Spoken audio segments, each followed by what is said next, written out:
Hello সবাইকে, যুব উন্নয়ন অধিদপ্তর ফ্রিল্যান্সিং প্রশিক্ষণ তৃতীয় ব্যাচ মৌখিক পরীক্ষার প্রস্তুতি সম্পর্কিত আরও একটি ভিডিও নিয়ে আসলাম আপনাদের জন্য।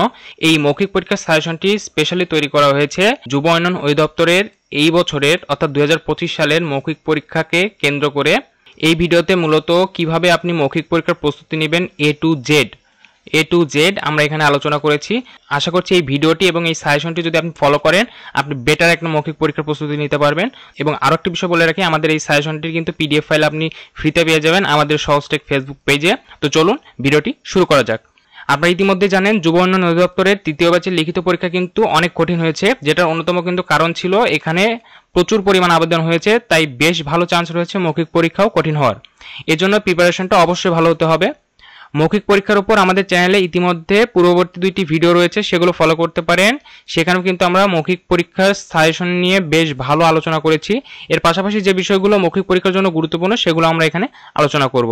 মৌখিক পরীক্ষার জন্য যে সকল প্রস্তুতি থাকতে হবে চলুন সেগুলো দেখে নিই। প্রথমে আপনাকে অবশ্যই লিখিত পরীক্ষায় উত্তীর্ণ হতে হবে এবং উত্তীর্ণ হলে আপনি এরকম একটি SMS পাবেন। এই SMS না আসলে কিন্তু আপনি পরীক্ষা দিতে পারবেন না। এরপর যে বিষয়টা আলোচনা করব সেটা হচ্ছে যে SMS এ যে সকল ডকুমেন্ট নিয়ে যেতে বলেছে সেগুলো অবশ্যই নিয়ে যেতে হবে। যেমন এখানে SMS এর নিচে বলে দেওয়া রয়েছে, note please bring your admit card, original NID or birth certificate and all original educational certificates. ঠিক আছে, অ্যাডমিট কার্ড, NID বা জন্ম নিবন্ধনের আসল কপি, HSC বা অনার্স বা সমমানের অরিজিনাল সার্টিফিকেট। এখন সার্টিফিকেট না থাকলে অরিজিনাল মার্কশিট হলেও চলবে।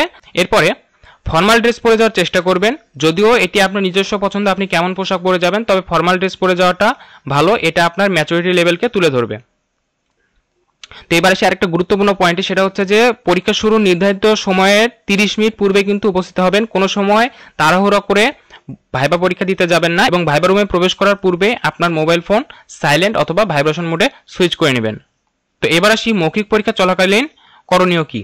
রুমে ঢোকার সময় দরজা হালকা টোকা দিয়ে ভদ্রভাবে বলবেন, may I come in sir, sir আমি কি রুমে আসতে পারি।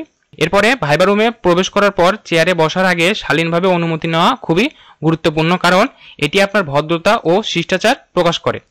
আপনি নিচের যে কোনো একভাবে ভদ্রভাবে অনুমতি চাইতে পারেন, যেমন স্যার বা ম্যাডাম আমি কি বসতে পারি, may I sit down sir, with your permission may I take a seat. অনুমতি নেওয়ার পরে আপনি যেভাবে বসবেন, যে সোজা হয়ে বসবেন, হেলান দিয়ে বসবেন না, পায়ের উপর পা তুলবেন না। ভাইবা চলাকালীন সময় অনেকেই আছে যে ভাইবা চলাকালীন সময় আসলে হাত পা নাড়াচাড়া করে অনেক, বা পায়ের উপর পা তোলে, তো এই কাজগুলো করা যাবে না। এবং কাঁধ সোজা রাখার চেষ্টা করবেন। অতিরিক্ত অঙ্গভঙ্গি এড়িয়ে চলবেন, যেমন এদিক ওদিক তাকানো, এই ধরনের অঙ্গভঙ্গিগুলো এড়িয়ে চলবেন। এরপরে আসি প্রশ্ন চলাকালীন সময় এবং প্রশ্ন শেষে করণীয়। মনোযোগ দিয়ে প্রশ্ন শুনতে হবে, প্রশ্ন বুঝে শান্তভাবে উত্তর দিতে হবে।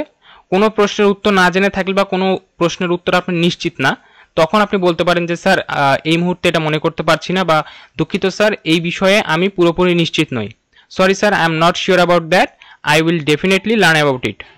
চোখে চোখ রেখে কথা বলুন, এটি আত্মবিশ্বাস প্রকাশ করে। তবে চোখ আটকে রাখবেন না, মাঝে মাঝে দৃষ্টি সরাবেন এবং প্রশ্ন শেষ হলে ধন্যবাদ জানান এবং উঠে দাঁড়িয়ে শেষ সম্ভাষণ দিন। তো এবার আমরা এখানে দেখে নিই আমাদের মৌখিক পরীক্ষার যে প্রশ্নগুলো করা হবে বা করা হতে পারে সেই প্রশ্নগুলোর নমুনা। তো এইখানে আমরা 13টা প্রশ্ন দিয়েছি, এই 13টা প্রশ্নের মধ্যে কিন্তু প্রশ্নগুলো হবে এবং আশা করা যায় এর বাইরে কোনো প্রকার প্রশ্ন হবে না। তো চলুন দেখে নিই কী ধরনের প্রশ্ন হতে পারে। তো প্রথমে আপনাকে জিজ্ঞাসা করতে পারে আপনার নাম, আপনি কি করেন, আপনার বাসা কোথায়, শিক্ষাগত যোগ্যতা, আপনি এর আগে কখনো ফ্রিল্যান্সিং প্রশিক্ষণ গ্রহণ করেছেন কিনা, আপনি কেন ফ্রিল্যান্সিং শিখতে চান, আপনার নিজস্ব কম্পিউটার বা ল্যাপটপ আছে কিনা, আপনি কম্পিউটার চালাতে জানেন কিনা এবং জেনে থাকলে কেমন জানেন, এবং আপনাকে টেস্ট করার জন্য আপনাকে কিছু শর্টকাট জিজ্ঞাসা করতে পারে, যেমন কপি করার শর্টকাট কি বা কাট করার শর্টকাট কি, বা MS ওয়ার্ডের কোনো প্রশ্ন ধরতে পারে, বা আপনাকে হার্ডওয়্যার সম্পর্কিত কোনো প্রশ্ন ধরতে পারে, বা সফটওয়্যার রিলেটেড কোনো প্রশ্ন ধরতে পারে। এরপরে আসি যে কম্পিউটার সম্পর্কিত সাধারণ জ্ঞানের প্রশ্ন করতে পারে, যেমন বাংলাদেশের প্রথম কত সালে কম্পিউটার আসে, বা প্রথম বাংলা ফন্ট কি, বা মোস্তফা জব্বার কে, এই ধরনের প্রশ্নগুলো হতে পারে। আপনাকে একটু ঘাটিয়ে দেখার জন্য আপনাকে জিজ্ঞাসা করতে পারে যে আচ্ছা ফ্রিল্যান্সিং এ তো সফলতা পেতে অনেক পরিশ্রম করতে হয়, রাত জেগে কাজ করতে হয়, আপনি কি পারবেন কঠোর পরিশ্রম করতে। তো এই ধরনের প্রশ্নগুলো কিন্তু করতে পারে। এরপর আপনাকে জিজ্ঞাসা করতে পারে আমরা আপনাকে কেন সিলেক্ট করব, এখানে তো আরো অনেক প্রার্থী আছে, আপনি কেন নিজেকে তাদের থেকে যোগ্য বলে মনে করেন। এরপরে আপনাকে এই প্রকল্পের ফ্রিল্যান্সিং প্রশিক্ষণের উপরে প্রশ্ন করতে পারে, যেমন আপনি কোন বিষয়ে প্রশিক্ষণের জন্য অ্যাপ্লাই করেছেন। ধরে নিন আপনি ডিজিটাল মার্কেটিং এ অ্যাপ্লাই করেছেন, এখন আপনাকে প্রশ্ন করতে পারে আপনি ডিজিটাল মার্কেটিং সম্পর্কে কি কি জানেন, বা ডিজিটাল মার্কেটিং এর উপর আপনাকে প্রশ্ন করতে পারে, আপনাকে পরীক্ষা করার জন্য বলতে পারে যে আমি তো জানি যে ডিজিটাল মার্কেটিং এর এখন আর কোনো ভবিষ্যৎ নাই, তাহলে আপনি কেন ডিজিটাল মার্কেটিং শিখবেন? আপনি যে কোর্সে অ্যাপ্লাই করেছেন সেই কোর্স সম্পর্কে আপনাকে একটু খুঁটিনাটি জেনে যেতে হবে এবং আপনাকে পরীক্ষা করার জন্য কিন্তু এই ধরনের প্রশ্ন করতে পারে। আমাদের ক্লাসের সময়কাল কত এবং প্রশিক্ষণ মেয়াদকাল কত সেটা জানেন কি? আমাদের ক্লাসের সময় তো প্রতিদিন 8 ঘন্টা। আপনি কি সপ্তাহে 6 দিন 8 ঘন্টা করে ক্লাস করতে পারবেন? আপনার কি সেই মেন্টালিটি আছে এই দীর্ঘ সময় ক্লাস করার? নিয়মিত ক্লাস করতে পারবেন তো? আপনার অরিজিনাল সার্টিফিকেট জমা দিতে পারবেন তো? আমাদের এই প্রশিক্ষণ শেষে দেখা গেল আপনি কিছু করতে পারলেন না, তখন কি করবেন? মনে করুন আপনি একজন ফ্রিল্যান্সার, এখন আপনি নেক্সট 2 বছরে নিজেকে কোথায় দেখতে চান?